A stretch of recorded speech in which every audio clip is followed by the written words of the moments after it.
The chamber was massive beyond human comprehension. It stretched across 3 kilometers of artificial gravity fields, where beings of 17 different species floated, walked, or simply existed in their designated zones. Captain Lee Minho stood in the observation gallery, his hands clasped behind his back, watching the proceedings below with a jaw set in stone.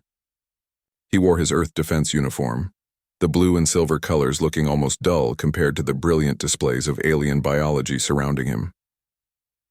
Ambassador Choi Dae-hyun stood alone on the speaking platform, a circular disc that hovered in the center of the chamber. He was old now, 73 years by Earth's count, and his hair had gone completely white during his tenure as humanity's voice among the stars. The weight of 47 years of diplomatic service showed in the lines of his face, but his voice remained strong as he addressed the council. "We have made mistakes," Choi Dae-hyun said. His words translated into 17 languages simultaneously by the quantum processors embedded in the chamber walls. Humanity is young. "We have been part of this council for less than a human lifetime. We ask for patience, for guidance, not for punishment." Above him, the Arbiter Velmoth pulsed with cold blue light. The crystalline being had no face as humans understood it, but its voice resonated through the chamber like wind through ice caves. "The time for patience has expired, Ambassador. The evidence speaks clearly." The screen surrounding the chamber flickered to life. Images appeared, each one a record of human activity across the galaxy. There was the unauthorized settlement on Kepler 442b, where 3,000 humans had established farms without council permission. There were the military vessels, sleek and dangerous, that patrolled trade routes with weapons the council had never approved. There were the mining operations on asteroid fields that had been declared protected zones. Dr. Park Ji-won sat beside Minho in the gallery, her tablet displaying the same information. She was younger than the captain by a decade, her expertise in xenobiology making her invaluable to the diplomatic mission. "They're not wrong about the facts," she whispered. "We did all of those things." "We did what we needed to survive," Minho replied, his voice barely audible. "They gave us scraps and expected us to be grateful." On the floor below, a representative from the Quarith species spoke next.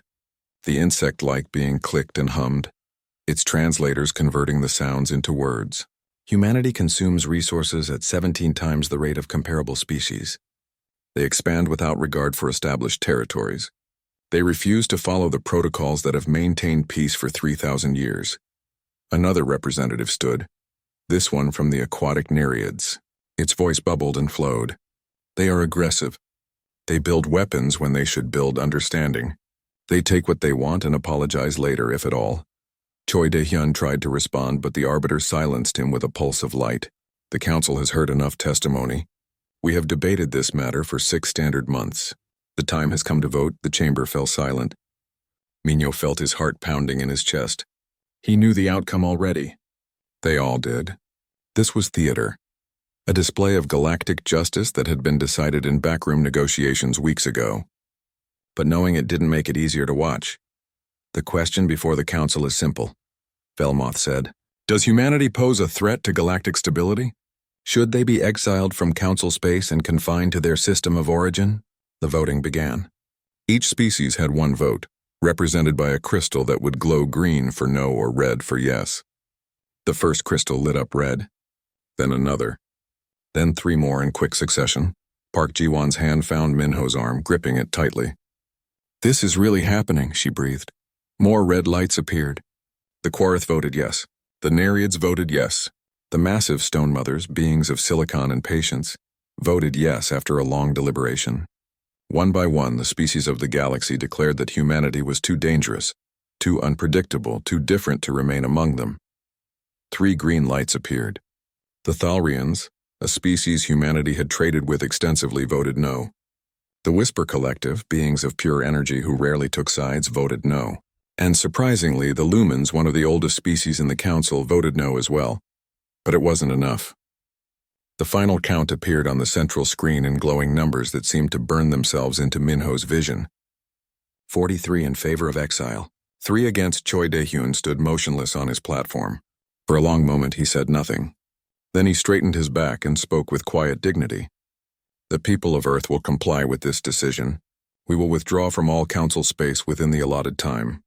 100 standard cycles, Velmoth said. All human presence beyond your solar system must be removed. After that time, a quantum barrier will be erected around your star. You will be isolated until such time as the Council determines you are ready to rejoin galactic civilization. And when will that be? Choi Daehyun asked. That is not for us to say. Perhaps in 1,000 years. Perhaps never. It depends entirely on whether humanity can learn to exist peacefully within the framework of galactic law.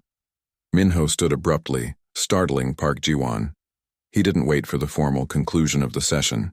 He walked out of the gallery, his footsteps echoing in the corridor beyond. Behind him, he could hear the formal phrases of dismissal, the procedural language that wrapped injustice in legitimacy.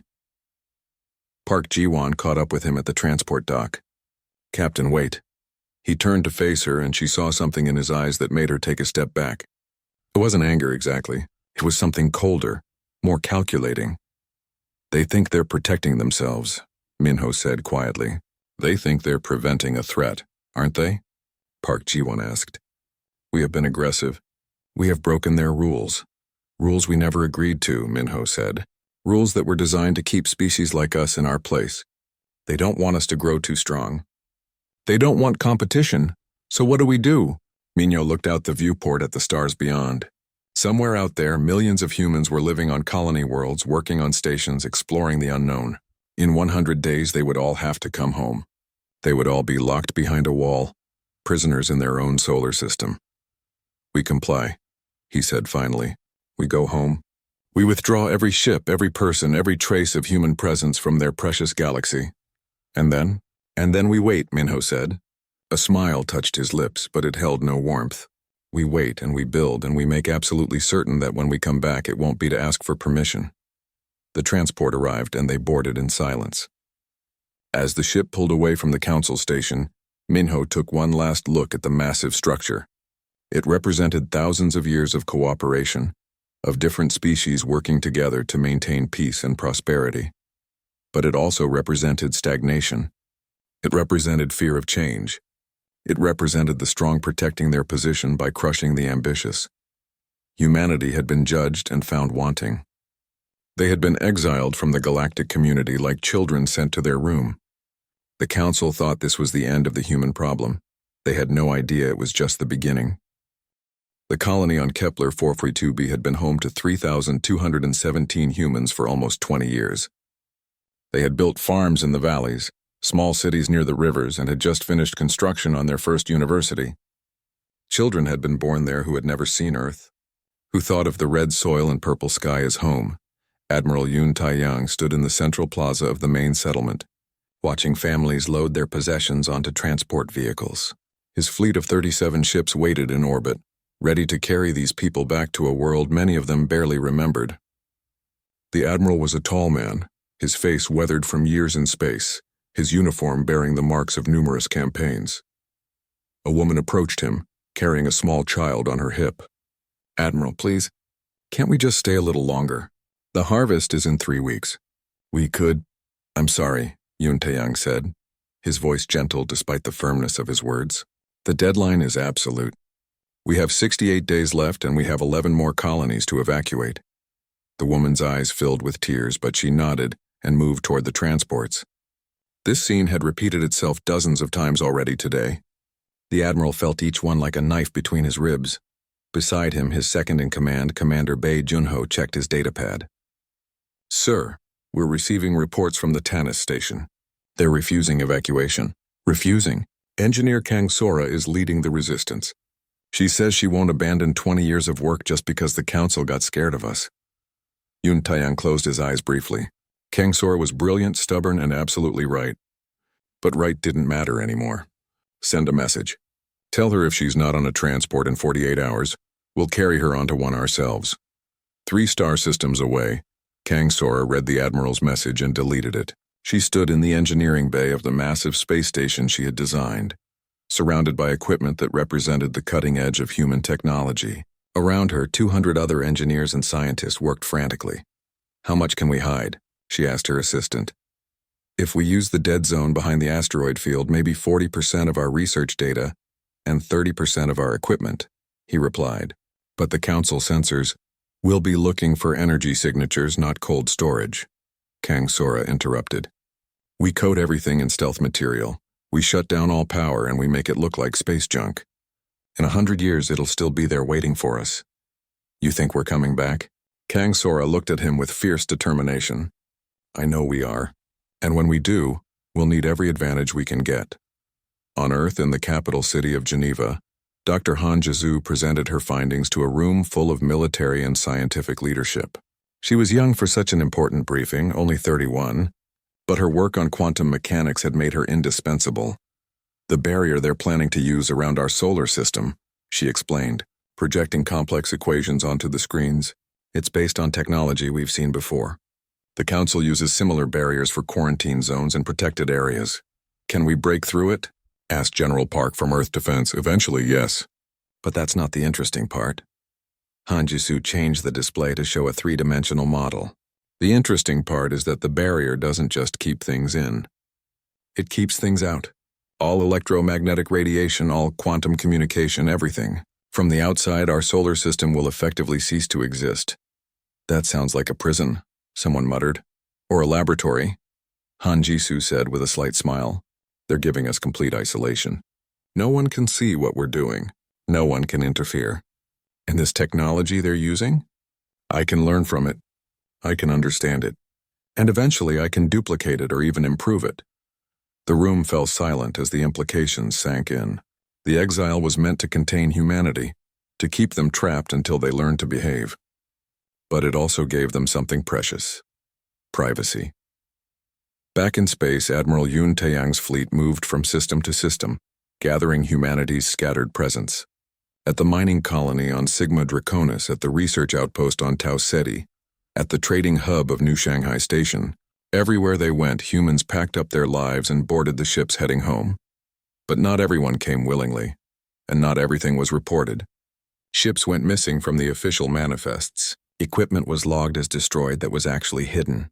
Data cores were supposedly corrupted that were actually encrypted and stashed in secret locations. Yun Taeyang knew about some of it. He suspected more, and he quietly made sure that his official reports to Earth Command contained enough small errors and omissions that future historians would understand what had really happened. On day 73 of the Exodus, Kang Sora finally abandoned her station. But before she left, she and her team had hidden 17 cargo containers full of research materials in the dead space between stars, each one coded in stealth technology and programmed to remain dormant until activated by a specific human signal. It was a time capsule, a gift to the future. On day 89, Captain Lee Minho led a small fleet through the outer colonies, officially checking for any remaining human presence. Unofficially, he was delivering supplies to 3 military vessels that were about to disappear from all records. The crews had volunteered for a mission that might last their entire lifetimes, to remain hidden in deep space, observing the galaxy, gathering intelligence, and surviving however they could until humanity returned. "You understand what you're agreeing to," Minho told the captain of one of these ghost ships. "No contact with Earth, no support. No rescue if something goes wrong." "We understand, sir," the young captain replied. "Someone needs to keep watch. Someone needs to remember what they did to us."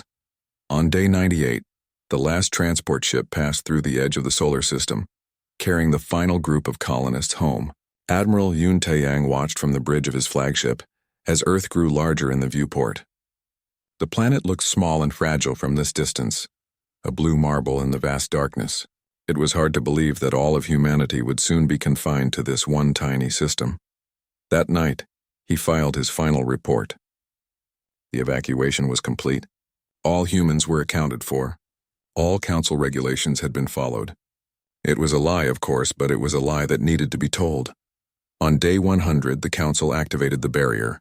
The process took 6 hours, as quantum generators positioned around the solar system powered up and linked together. From Earth, people watched as the stars gradually faded from view, replaced by an impenetrable wall of shimmering energy.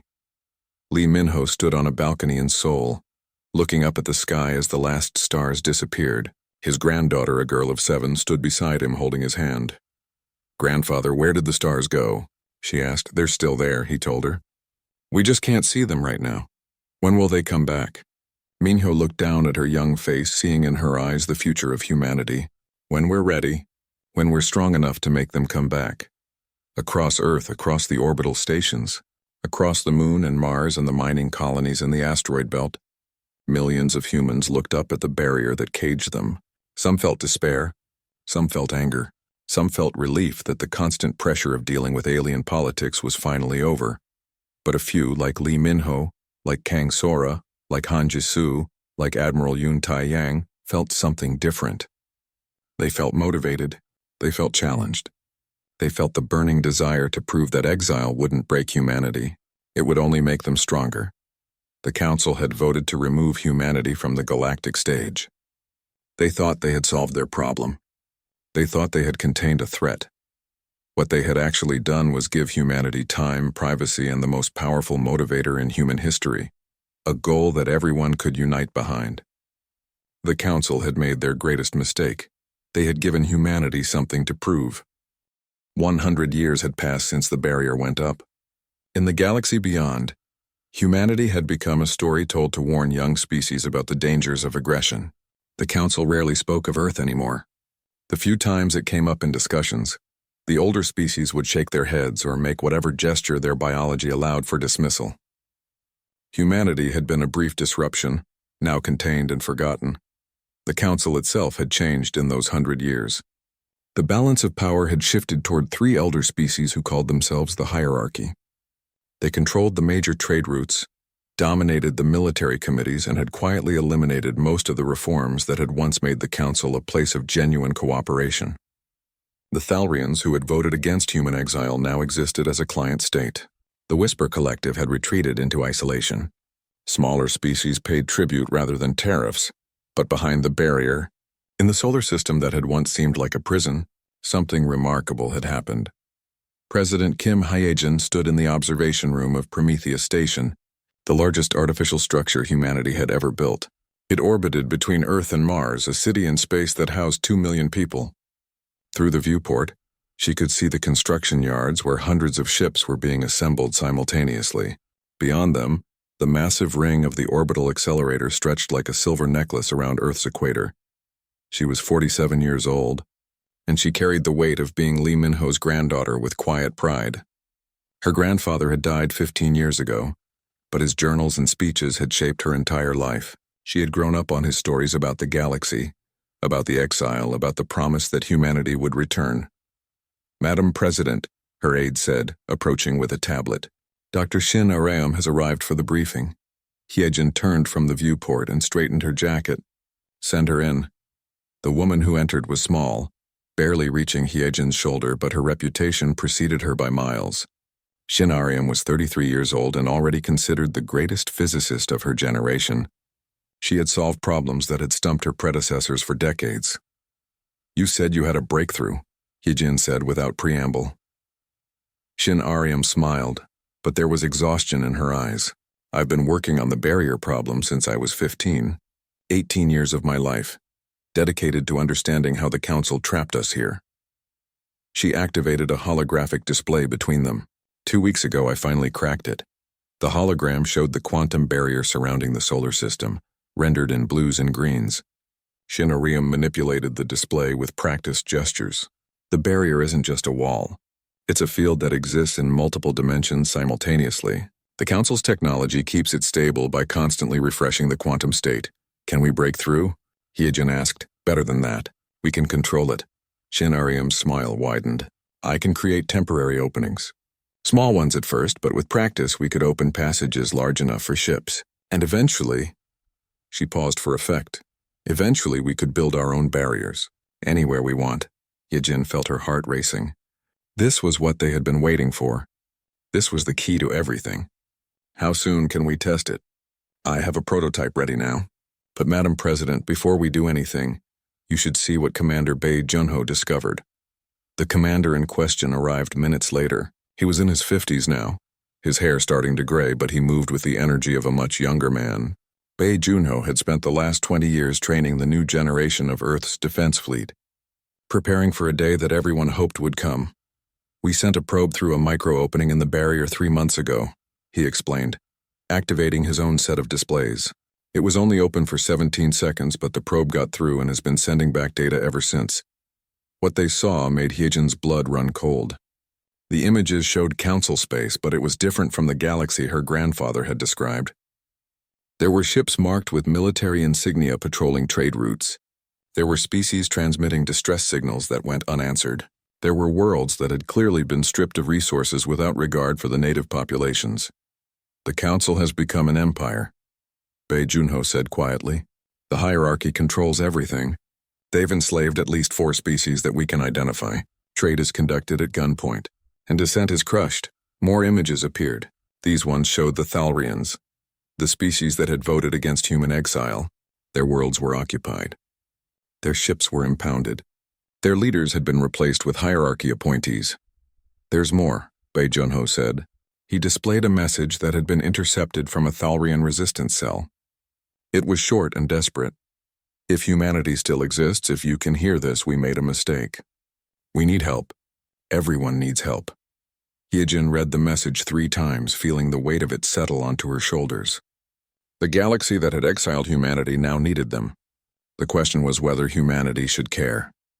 She looked at the 2 people in front of her, the physicist who had solved an impossible problem and the commander who had never stopped preparing for war. How many ships do we have ready? 417 fully operational warships, Bei Junho replied immediately.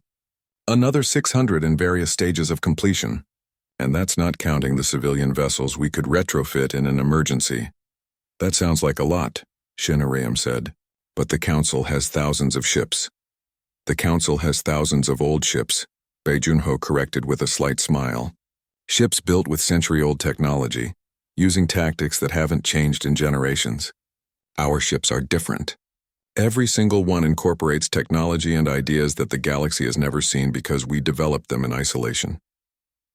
Hyejin walked back to the viewport, looking out at the construction yards. She thought about her grandfather, standing on a balcony in Seoul watching the stars disappear. She thought about all the humans who had lived and died behind this barrier, never seeing the galaxy they had been born to explore. We're not ready yet, she said finally. We need more ships, more time, more preparation. But we're close. She turned to face them. Commander Bei, I want a full military assessment. Assume we're going to war with the hierarchy. What do we need to win? Time, resources, and the element of surprise, he replied without hesitation. Dr. Shin, I want you to continue your work on the barrier. I want to be able to open passages anywhere in Council space without warning, without being detected. That's theoretically possible, Shin Ariam said, her eyes lighting up with the challenge. Agent Lim, Hyejin said, addressing her intelligence chief who had been waiting silently in the corner. I want to know everything about the hierarchy. Their leaders, their military capabilities, their political weaknesses, everything. Lim Hyunwoo nodded, his face betraying nothing. He was a man who specialized in secrets, in information, in the hidden currents that moved beneath the surface of events. I'll need to send people through the barrier. Real intelligence requires human observation, then coordinate with Dr. Shin, send them through.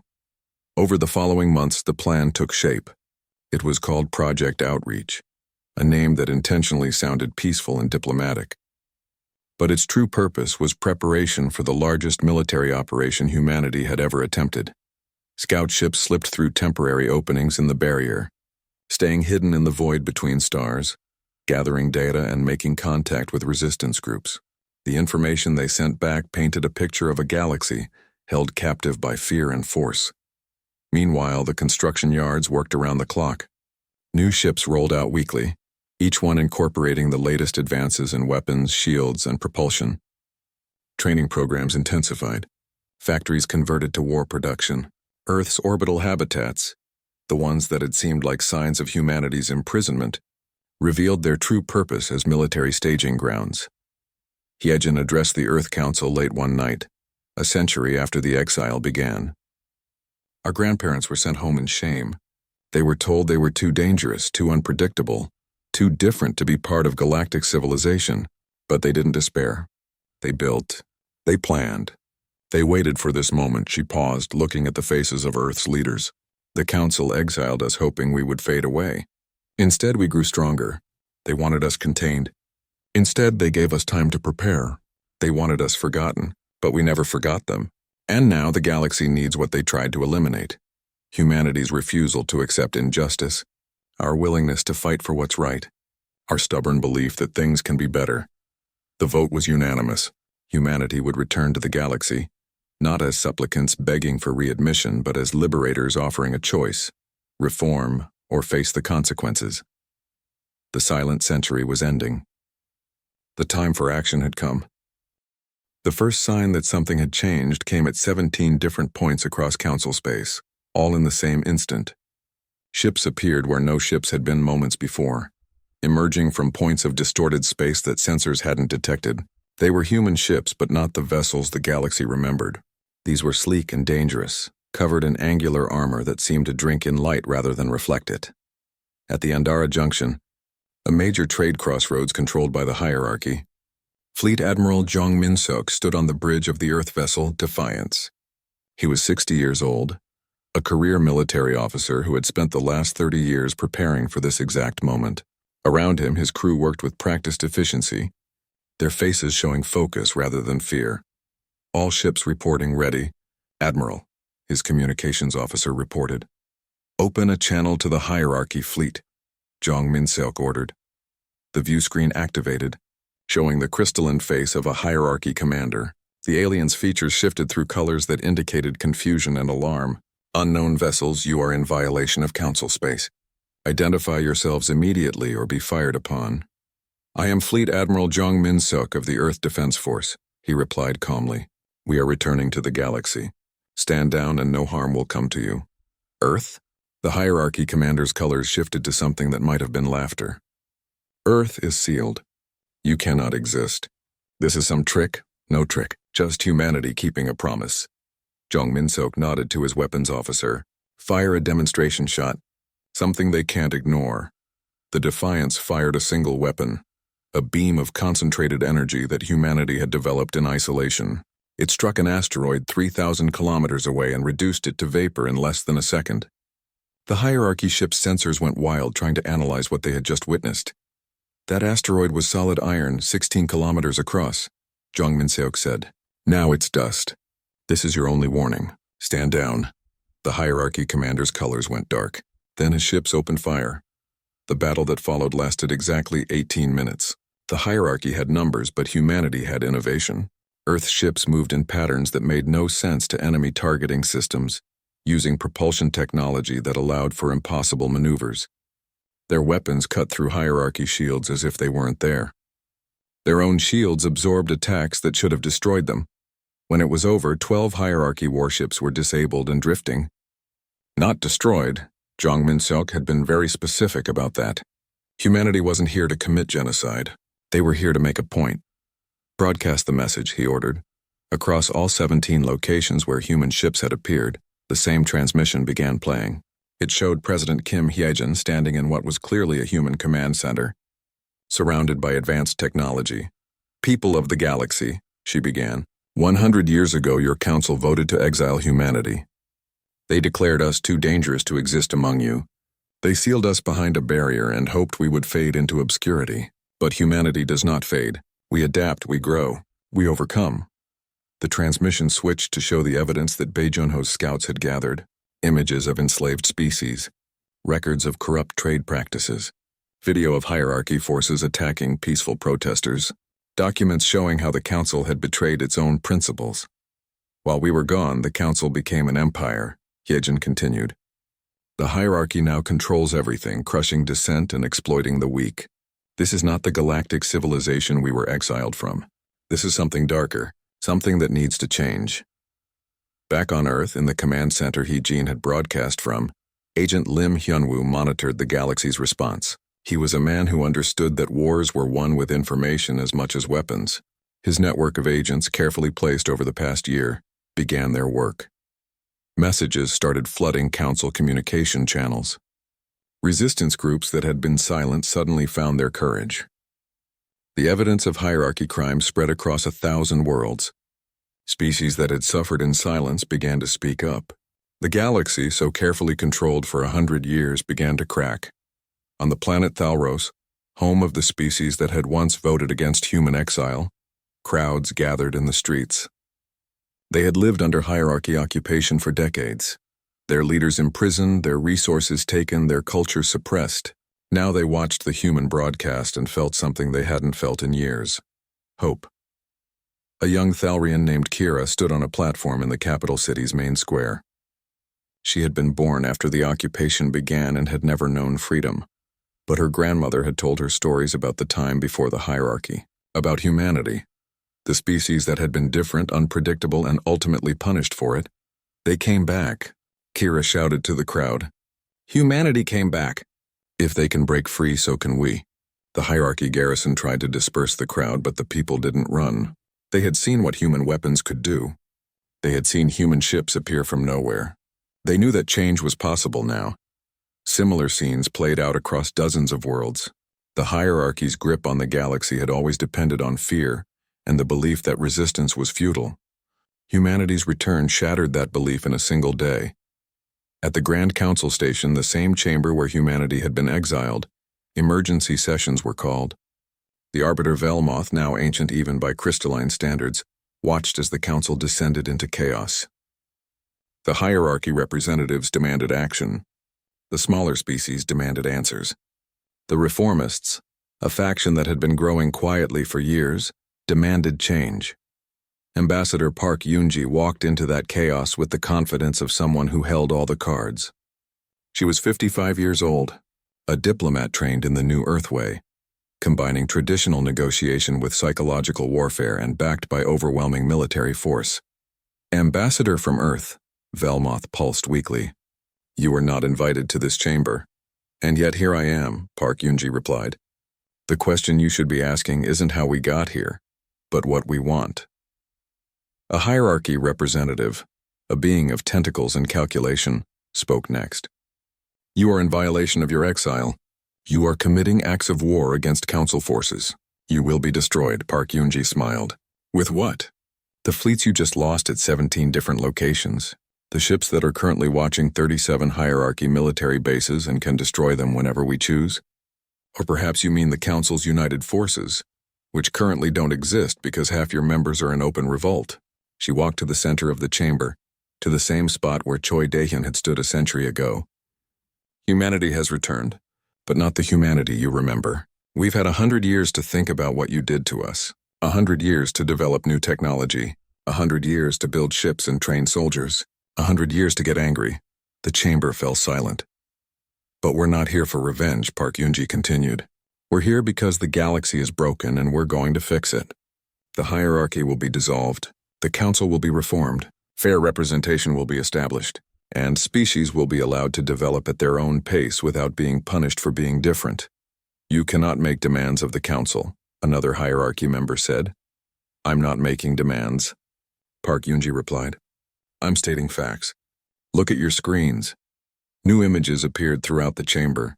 They showed human fleets positioned near every major hierarchy stronghold. They showed resistance movements on 40 worlds, all armed with weapons that had mysteriously appeared. They showed trade routes opening up without hierarchy permission. They showed the careful structure of control that had taken a century to build coming apart in hours. This is what happens when you exile the species that refuses to accept the way things are, Park Yunji said. You gave us time, isolation, and motivation. You created your own worst enemy, or your greatest ally, depending on what choice you make today. She looked directly at Velmoth. You were there when they exiled us.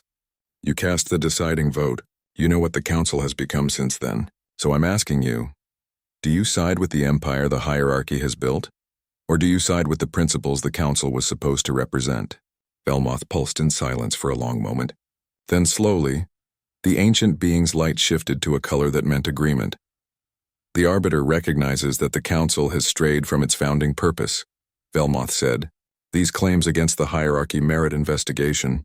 It wasn't a victory, not yet, but it was a crack in the wall, and humanity had always been good at turning small cracks into broken barriers.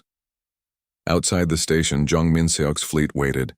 Across the galaxy, human ships held their positions, and on Earth, President Kim Hye-jin watched the proceedings with satisfaction.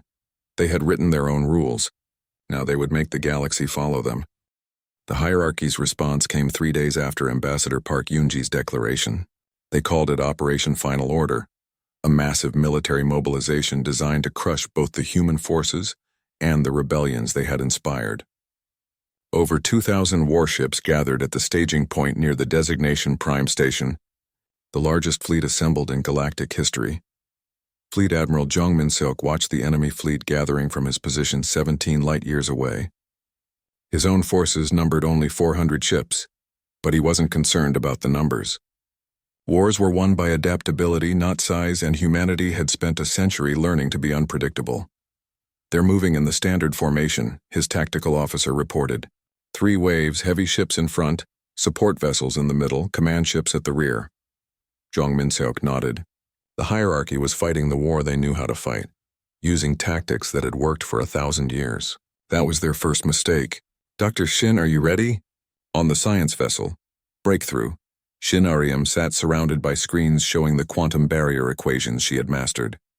She was 34 now, and the technology that had taken her 18 years to understand had become as natural to her as breathing. "Ready, Admiral. I can open portals at any coordinates you specify." "Good. Because we're going to be somewhere they don't expect." The battle began when the hierarchy fleet reached what they thought was human territory. Their sensors detected Earthships ahead, and they advanced in their practiced formation, confident in their overwhelming numbers. The first wave fired, their weapons lighting up space with enough energy to destroy a moon. But the human ships weren't there anymore. They had moved through Shin Ariam's portals, appearing instead behind the hierarchy command ships. The attack that should have crippled humanity's forces hit nothing but empty space. "All ships, engage targets," Jung Min-seok ordered. The battle that followed didn't resemble any conflict in galactic history. Human ships appeared and disappeared through quantum portals, striking from impossible angles and vanishing before return fire could hit them. They used weapons that the hierarchy's shields weren't designed to block. They moved in coordinated patterns that made no sense until suddenly they did. And by then it was too late. Commander Bae Junho led a strike team directly into the heart of the enemy formation, his ship Vanguard dancing between enemy fire with impossible precision. His crew was young, most of them born after the Exile, but they had trained their entire lives for this. They knew nothing but preparation for the day humanity would prove itself. "Target their command structure," Bae Junho ordered. "We're not here to destroy their fleet. We're here to make them unable to coordinate." His weapons officer, a woman named Officer Kim who was barely 25, fired with surgical precision. Each shot disabled a command ship's communications array, without destroying the vessel itself. The hierarchy fleet, so carefully organized, began to fragment as ships lost contact with their commanders. On Thalros, Kira and her resistance fighters watched the battle through intercepted feeds. The hierarchy garrison that had occupied their world for decades was receiving desperate calls for reinforcements, but none were coming. The garrison commander, realizing he was alone, began pulling forces back to defend the military compound. "Now," Kira said, while they're distracted. The resistance, armed with weapons Agent Lim Hyunwoo had supplied, moved through the capital city. They didn't attack with overwhelming force. Instead, they reclaimed key locations: the communication center, the government buildings, the cultural monuments.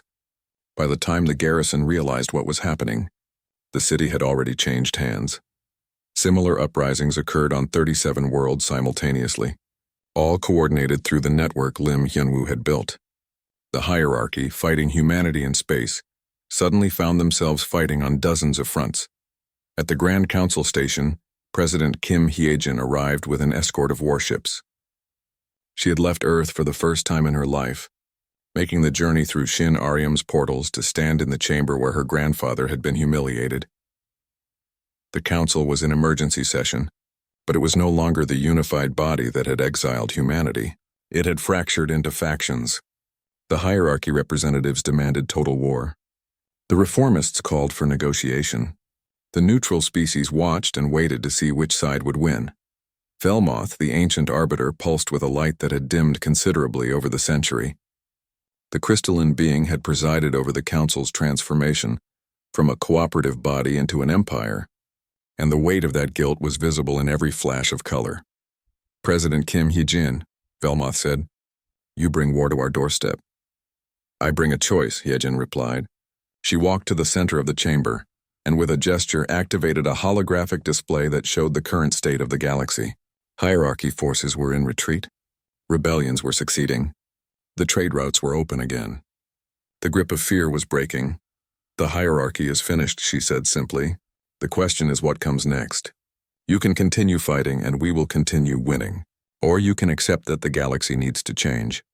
A hierarchy leader, one of the beings who had orchestrated the exile a century ago, spoke with barely contained rage.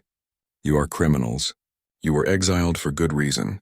You cannot simply return and overthrow the established order. And yet that's exactly what we're doing, Hyejin said. But let's talk about good reasons. Ambassador Park, please show them what we found. Park Yoonji activated another display.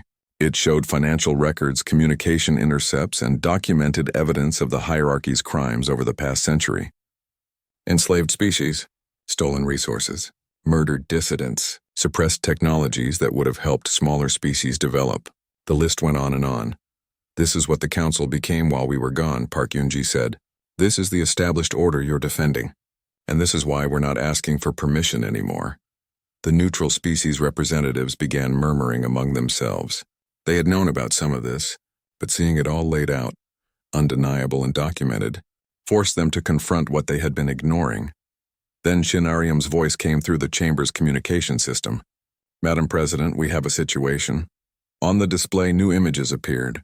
They showed Earth's solar system and surrounding it, dozens of hierarchy ships preparing to activate weapons that could destroy the barrier, or rather could destroy it and everything inside it. It was a suicide attack, but one designed to eliminate humanity even at the cost of the attackers' lives.